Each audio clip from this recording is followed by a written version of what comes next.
मुझे आज भी वो रात याद है। वो मेरी जिंदगी की सबसे भयानक रात थी। उस वक्त मेरी उम्र बहुत कम थी और मुझे नहीं पता था कि जो हो रहा है उसकी वजह क्या है। मैंने देखा कि आधी रात को मेरे बाबा ने मेरी माँ पर चिल्लाना शुरू कर दिया। उनको बहुत बुरी बुरी बातें सुना रहे थे। कह रहे थे कि तुम एक बुरी औरत हो, तुम एक अच्छी औरत नहीं हो। यहाँ तक तो ठीक था। मुझे लगा कि शायद उनकी लड़ाई हो रही है, क्योंकि इससे पहले भी वो लोग काफी झगड़ते रहते थे। लेकिन फिक्र की बात तो तब महसूस हुई जब मेरे बाबा ने मेरी माँ को आधी रात को घर से निकल जाने को कहा। मेरी माँ उनके पैरों में बैठी थी और कह रही थी कि मेरा कसूर क्या है, मैं कहाँ जाऊंगी, अगर मुझसे कोई गलती हुई है तो माफ कर दिया जाए।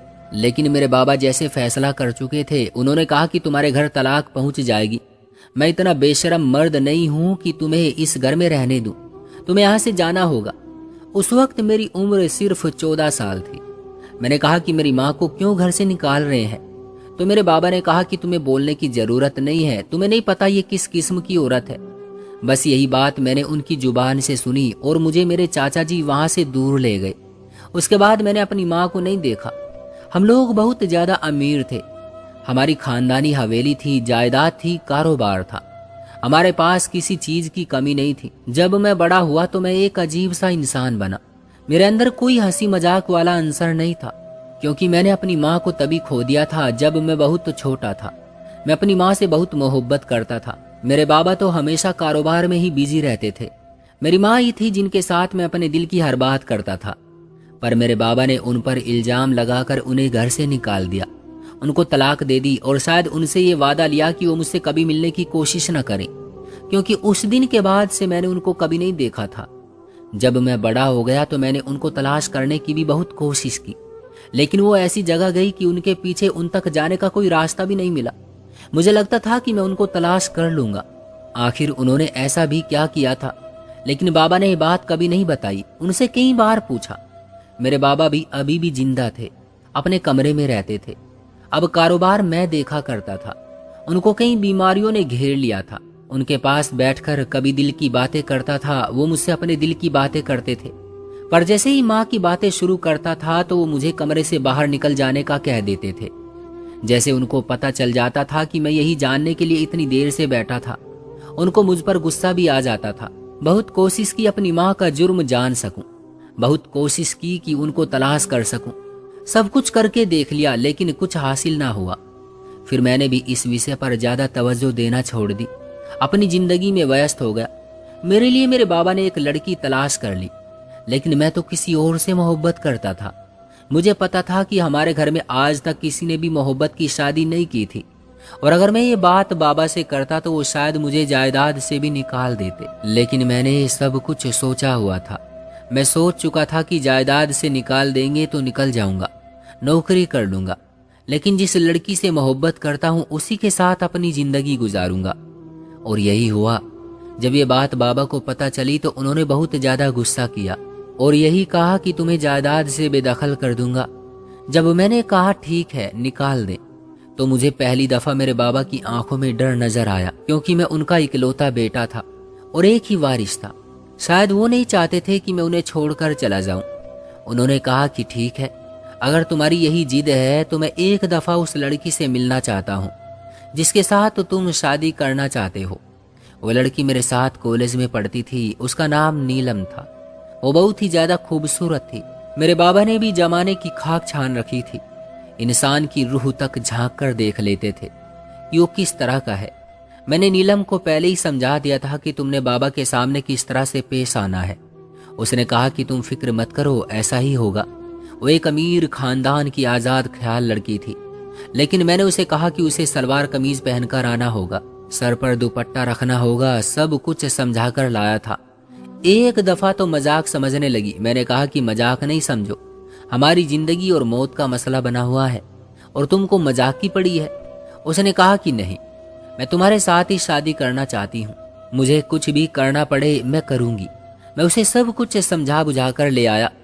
बाबा के सामने बैठी थी। उसने बाबा को प्रणाम किया और अब नजरें झुकाकर बैठी थी। जब आप कुछ होते ही नहीं लेकिन बनने की कोशिश करते हैं तो पता चल ही जाता है। इसलिए मैंने उसे कहा था कि जरा नॉर्मल ही रहना, ज्यादा भी सलीकेदार, संस्कारी और मासूम बनने की कोशिश न करना। बाबा जो बात पूछे उसका आंखें उठाकर उनको देखते हुए जवाब देना। अभी तक तो वो सब कुछ ठीक ही कर रही थी। बाबा ने उससे ज्यादा कुछ नहीं पूछा था, बस ये पूछा कि उसके बाबा क्या करते हैं, उन लोगों की कास्ट बिरादरी कौन सी है, और वो लोग अंधविश्वासों पर तो यकीन नहीं रखते। बस इसी तरह के सवाल करते रहे। ये भी पूछा कि शिक्षा कितनी हासिल की है और किस इलाके से है। बस इसके अलावा उन्होंने और कुछ नहीं पूछा।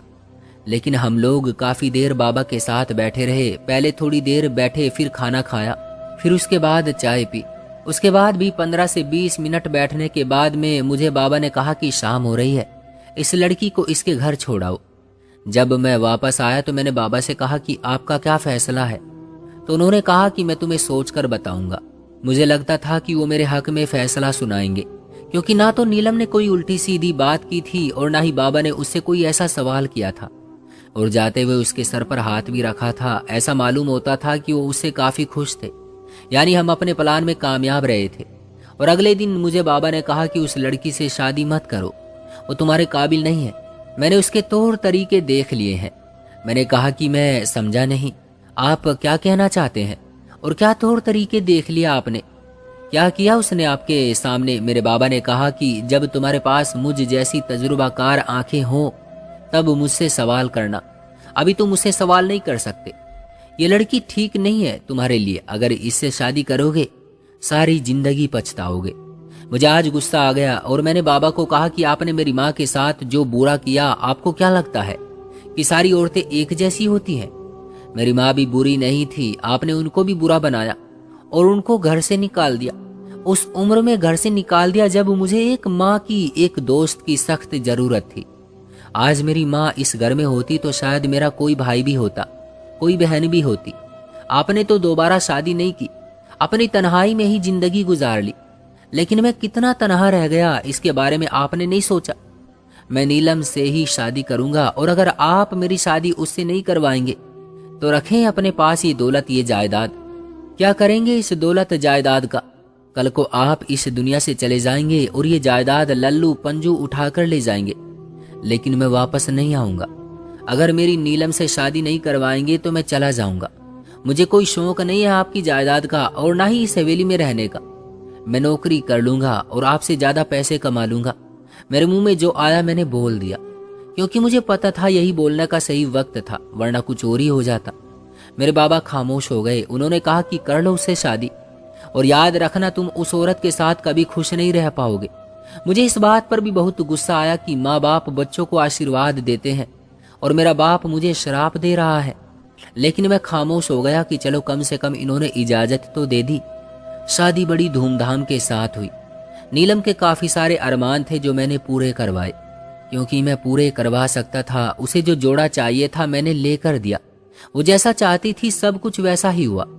जैसी सजावट का उसने कहा था वैसी ही करवाई। जितनी रस्में उसने कहा था हमने सारी रस्में की। बेशक शादी एक दफा होती है तो खुशी से तो करनी ही चाहिए। वो अब मेरी जिंदगी में आ गई थी, मेरी पत्नी बन गई थी। आज हमारी शादी के बाद पहला दिन था। मैंने उसे कहा कि इस हवेली की एक रस्म है कि तुम्हें आज सुबह उठकर सबके लिए मीठा बनाना होगा। लेकिन वो देर से उठी। मैंने कहा कि कोई बात नहीं, देर हो गई तो क्या हुआ, जाकर मीठा बना लो। थोड़ी देर के बाद उसने टेबल पर बहुत ही मजेदार किस्म का हलवा बनाकर पेश भी कर दिया। सबने तारीफ की और कहा कि हलवा बहुत अच्छा बना है। रिश्तेदार हमारे घर आए हुए थे, आहिस्ता आहिस्ता जाने लगे। मेरी पत्नी से सारे लोग ही बहुत खुश थे। उन्होंने कहा कि बहुत अच्छी लड़की है। मैंने कहा कि तुमने हलवा बहुत अच्छा बनाया था, दोबारा मेरे लिए बना दोगी? उसने कहा कि मैंने नहीं बनाया था, मैंने तो होटल से मंगवाया था। मैं इस बात पर हैरान रह गया। मैंने कहा कि तुमने मुझे बताया क्यों नहीं? तो उसने कहा कि तुम्हें बताती तो तुम्हारे मुंह से कोई बात निकल जाती। देखो रस्म भी हो गई, सारे खुश भी हो गए और सबने हलवा भी खा लिया। मैंने कहा कि तुम्हें खाना बनाना नहीं आता? तो कहने लगी कि नहीं, मैंने क्यों खाना बनाना था, हमारे घर में तो नौकर खाना बनाते थे। तो फिर जब सब काम नौकर कर सकते हैं तो हमें काम सीखने की क्या जरूरत है? हमें बस इतने पैसे कमाने चाहिए कि हम नौकर अफोर्ड कर सके। बात तो उसकी ठीक थी। मैंने कहा कि ठीक है, लेकिन ये बात किसी को पता ना चले। अगर दोबारा कभी तुमसे कुछ बनाने की फरमाइश करे तो मुझे बताना, मैं इस सब में तुम्हारा साथ दूंगा। लेकिन मैं तुम्हें ये भी कहूंगा कि थोड़ा बहुत खाना बनाना सीख लो तो अच्छा है।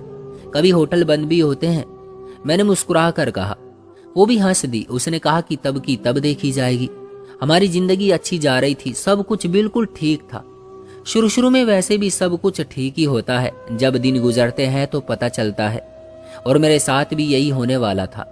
लेकिन मुझे अंदाजा नहीं था, जैसे कि मैंने पहले बताया, सारा कारोबार भी मैं ही देखता था और सारे खर्चों का हिसाब भी मेरे हाथ में ही होता था। हमने एक मुंशी रखा हुआ था जो सारे बिल चुकाया करता था, लेकिन एक दफ़ा वो बिल मेरी नज़रों से ज़रूर गुजरते थे, ताकि मुझे पता चला कि कहाँ कितनी चीज़ें इस्तेमाल हो रही हैं। उसमें एक बिल मेरे क्रेडिट कार्ड का भी था। जब मैंने उस बिल को देखा तो मेरे तो कदमों तले से ज़मीन निकल गई। मैं हैरान रह गया कि आखिर उस कार्ड से इतनी ज़्यादा शॉपिंग किसने की है। फिर मुझे याद आया कि मेरा कार्ड तो मेरे कोट की जेब में पड़ा था, उसे शॉपिंग कोई कैसे कर सकता था। मैंने जाकर अपनी पत्नी से पूछा। उसने कहा कि हाँ, मैंने आपका कार्ड लिया है, मैं आपकी पत्नी हूँ, तो मेरा हक बनता है, क्या मैं नहीं ले सकती? मैंने कहा कि बेशक तुम ले सकती हो और मेरी हर चीज़ पर तुम्हारा हक है, लेकिन कोई इस तरह भी शॉपिंग नहीं करता। ऐसा भी क्या खरीदा है तुमने? दिखाओ मुझे। इतना सारा कुछ खरीदने की क्या ज़रूरत थी? अभी तुम्हारी शादी पर हमने तुम्हारे लिए सब कुछ बनाया था। नीलम के चेहरे से मुस्कुराहट गायब हो गई। उसने कहा कि आपने हर वो चीज़ तो नहीं बनाई थी ना जो मेरे दिल को अच्छी लगती है। मुझे कोई चीज़ पसंद आ गई तो मैंने ले ली। अब क्या सारी जिंदगी वही चीज़ें इस्तेमाल करती रहूंगी जो आप लोगों ने एक दफ़ा मेरे लिए बनाई है? क्या मैं फिर से शॉपिंग नहीं कर सकती?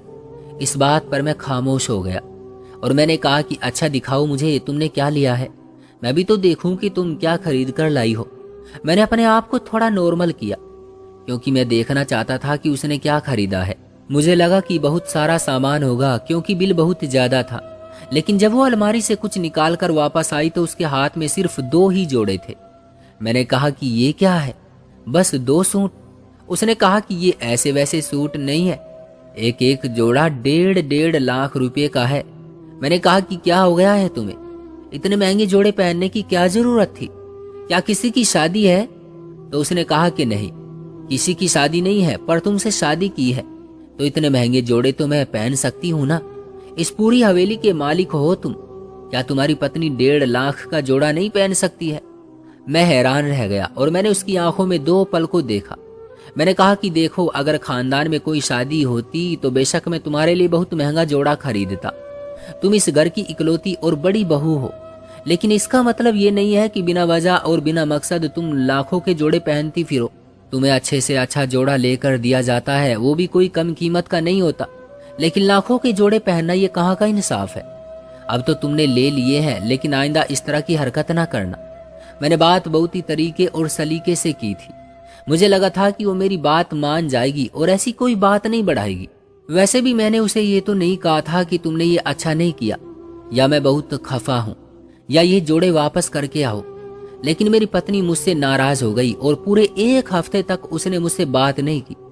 उसने 2 गलतियां की थी। एक तो उसने मुझसे पूछे बगैर मेरे क्रेडिट कार्ड को इस्तेमाल किया था, और दूसरा इस तरह से इस्तेमाल किया था, लेकिन वो मुझसे नाराज हो गई, और जब तक मैंने उसे दोबारा से अपना कार्ड नहीं दिया तब तक वो नहीं मानी। लेकिन इस दफा मैंने उस पर लिमिट लगा दी थी। इस बात पर भी उसने गुस्सा किया, लेकिन शायद ये सोचा कि भागते चोर की लंगोटी सही, इसलिए वापस नहीं किया। कार्ड अपने पास ही रख लिया और जितनी लिमिट लगी थी उतनी शॉपिंग कर ली। एक दिन मैंने अपनी पत्नी से कहा कि वो घर में खाने पीने का अच्छा सा इंतजाम कर ले। मेरे कुछ दोस्त हैं जो कि खाने पीने आ रहे हैं। मैंने उसे कहा कि दोस्त तुमसे भी मिलेंगे, इसलिए खुद भी जरा सा तैयार हो जाना, लेकिन तरीके से और सलीके से। उनकी पत्नियां भी साथ आ रही हैं तो उनके साथ बैठना। मेरी पत्नी ने खाने का बहुत ही अच्छा इंतजाम किया था। मेरी पत्नी बहुत ज़्यादा फिजूल खर्च थी और उसने ज़्यादा ही पैसे लगा दिए थे, लेकिन खाना बेशक बहुत अच्छा बनाया था। खाना तो बहुत अच्छा बना था। मैं घर में दाखिल हुआ तो मुझे खुशबू से ही अंदाज़ा हो गया।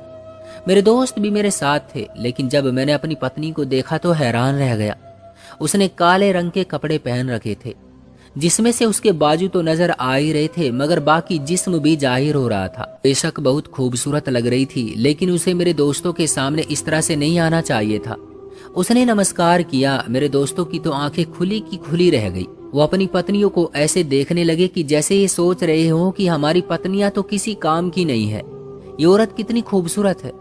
मैंने जल्दी जल्दी औरतों को एक कमरे में किया और अपनी पत्नी को कहा, कि तुम उनके साथ बैठो और खाना भी उन्हीं के साथ खाना। हम दोस्त यार एक साथ बैठेंगे और खाना भी दूसरे कमरे में लगवा लेंगे, जबकि पहले ऐसा कोई रिवाज नहीं था। हम सब ने एक साथ बैठकर खाना था। मेरी पत्नी को अंदाजा हो गया कि कुछ गड़बड़ है। जब वो लोग चले गए तो मैंने कहा कि ये क्या हुलिया बनाया था तुमने? मैंने तुम्हें कहा था कि तरीके और सलीके से तैयार होना, और तुमने इस तरह के कपड़े पहन लिए। तो वो कहने लगी कि आपके दोस्तों के सामने जाना था, उनको भी तो पता चले कि मैं कितनी खूबसूरत हूँ। मैंने कहा कि किसी को ये बताने की कोई जरूरत नहीं है कि तुम कितनी खूबसूरत हो। तुम जितनी भी खूबसूरत हो मेरे लिए हो, किसी और के लिए नहीं हो। ये बात तुमने कैसे कर दी कि तुम उनको अपनी खूबसूरती दिखाना चाहती थी? इस तरह करके तुम्हें क्या मिल गया? मैंने आज अपनी पत्नी को खूब डांट दिया। वो भी नाराज हो गई और मैंने भी नहीं मनाया। मुझे उसका ये तरीका बिल्कुल भी पसंद नहीं आया। मैं उसे ज्यादा से ज्यादा डांट ही सकता था, मैंने यही कहा, लेकिन उसे मेरी बात की समझ नहीं आई। वो अभी भी सफाइयां दे रही थी। वो कह रही थी कि जो मैंने किया तुम्हारी इज्जत बचाने के लिए किया है। क्या तुम्हें नहीं पता कि तुम्हारी कितनी इज्जत बनी होगी? इस तरह की बात तो मर्द खुद कहते हैं कि मेरी पत्नी ने मेरी बड़ी इज्जत बनाई है, और तुम मुझे डांट रहे हो। जब तुम कल अपने उन्हीं दोस्तों के साथ बैठोगे तब तुम्हें पता चलेगा कि मैंने क्या किया है, और घर आकर मेरी तारीफ करोगे। मैं उसे कहने तो लगा था कि मैं उन मर्दों में से नहीं हूं जो इस तरह की बातों पर खुश होते हैं, लेकिन मैं ज्यादा बोलना नहीं चाहता था, नहीं तो हमारा बहुत बड़ा झगड़ा हो जाता। क्योंकि आजकल उसकी बहुत सी छोटी छोटी बातों को भी मैं नजरअंदाज कर रहा था। वो पहले से बिल्कुल बदल गई थी। मैं नीलम के हाथों बहुत परेशान रहने लगा था। उसके फिजूल खर्चों से तंग आ गया था। उसकी अजीबो गरीब बातें, वो जैसे खुद को सजा के रखती थी। हमारा घर खंडर बनता जा रहा था। ये सच था कि काम नौकरों ने ही करने होते थे, लेकिन उनसे काम करवाना भी तो जरूरी होता था, नहीं तो नौकर तो अपनी मनमानी करके चले जाते थे। हमारा घर इतना गंदा कभी भी नहीं था जितना अब हो गया था। मैं इस कदर परेशान रहने लगा था कि हाई ब्लड प्रेशर की गोलियां खाने लगा था। एक दिन अपने बाबा के कमरे में गया और कहा कि मेरी ब्लड प्रेशर की दवाई खत्म हो गई है, आपके पास होगी क्या? उन्होंने कहा कि हाँ, मैं तो रोज खाता हूँ, लेकिन तुम्हें खाने की क्या जरूरत पड़ गई? और आज इतने दिनों बाद मेरे कमरे में आए हो, बदले बदले लग रहे हो। मैंने कहा कि गोली दे दे, बहुत थक गया हूँ। उन्होंने कहा क्या बात है बेटा, बताओ मुझे नहीं बताओगे तो किसको बताओगे? मैंने कहा कि कोई बात नहीं है, लेकिन बात तो थी। और बात ये थी कि मैं अपनी पसंद की औरत से इस कदर तंग आ गया था कि मुझे ऐसा लगता था कि इसके साथ मेरी सारी जिंदगी नहीं गुजरेगी। फिर भी सब कुछ बर्दाश्त करता रहा कि फिजूल खर्च है तो बर्दाश्त कर लेता हूँ, थोड़ी सी बेवकूफ़ है, अपना आप दिखाने वाली है तो ये भी बर्दाश्त कर लेता हूँ, शायद इसमें कोई अच्छाई हो। लेकिन फिर एक दिन मुझे एक ऐसी चीज मिली कि मेरे कदमों तले से जमीन निकल गई। ये मेरी पत्नी ने मेरे साथ क्या कर दिया था। वो चीज लिए मैं अपने बाबा के कमरे में चला गया, उनको दिखाई तो वो भी सारी दास्तान समझ गए। इससे पहले पत्नी से एक झगड़ा भी कर चुका था।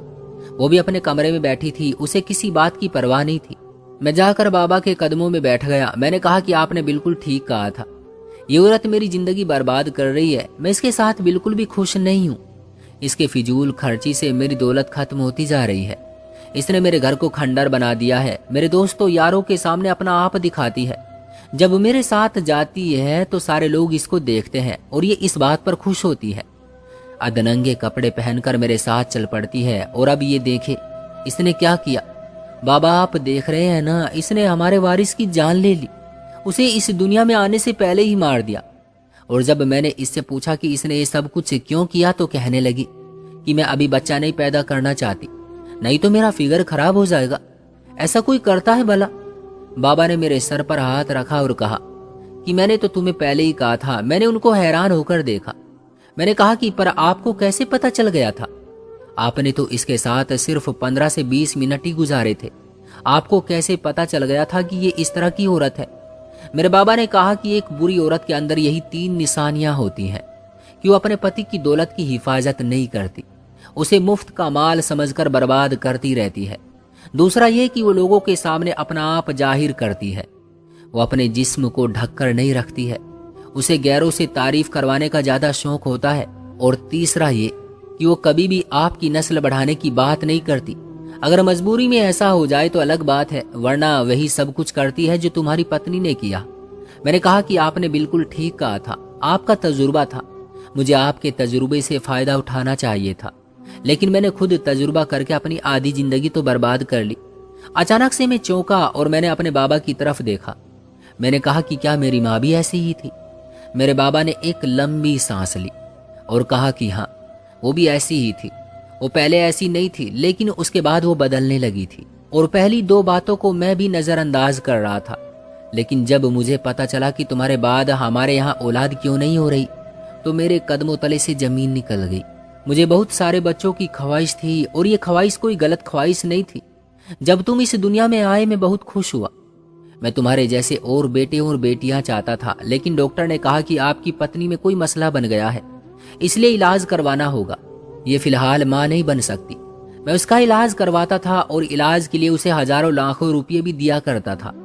वो डॉक्टर के साथ मिली हुई थी। वो पैसे लेकर थोड़े पैसे डॉक्टर को भी दे देती थी और बाकी पैसे अपनी जेब में डाल लेती थी। शायद मैं उसकी बात भी माफ कर देता कि वो माँ नहीं बनना चाहती थी, लेकिन जब वो माँ बन गई तब उसने अपने आप को इतना क्यों गिराया कि बच्चे की कोख में ही जान ले ली।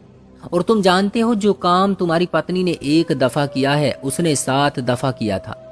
उसने हमारे 7 बच्चों को इस दुनिया में आने से पहले ही खत्म कर दिया था। जब मैंने ये बात सुनी तो मैं हैरान रह गया। मैंने कहा कि तभी आपने उनके साथ इतना बेरहमी का मामला किया था। मेरे बाबा ने कहा कि और मैं क्या करता, तुम ही बताओ, तुम मेरी जगह होते तो क्या करते? मैंने कहा कि अब मैं क्या करूं, क्योंकि मैं आपकी जगह ही तो आ गया हूं। मेरे बाबा ने मुझे कहा कि अपनी पत्नी को समझाओ, प्यार से, इज्जत से इसे समझाने की कोशिश करो। अगर ये समझती है, अगर ये मान जाती है तो इसी के साथ जिंदगी गुजारो, और अगर ये नहीं समझती तो फिर ये इस काबिल ही नहीं है कि इसके साथ जिंदगी गुजारी जाए, क्योंकि ऐसी औरत अच्छी औरत नहीं होती। मैंने नीलम को समझाने की बहुत कोशिश की। मैं उसे जितना समझाता था वो उतना ही मेरे साथ लड़ाई झगड़ा करती। मैंने उसे कहा कि तुम्हारे पास 3 महीने हैं, अगर तुमने अपने आप को नहीं बदला तो मैं तुमसे तलाक ले लूंगा। उसे लगा कि मैं मजाक कर रहा हूँ, मैं उसे छोड़ ही नहीं सकता, क्योंकि मैं उसके बगैर नहीं रह सकता। वो मुझे अपना दीवाना और अपना गुलाम समझने लगी थी।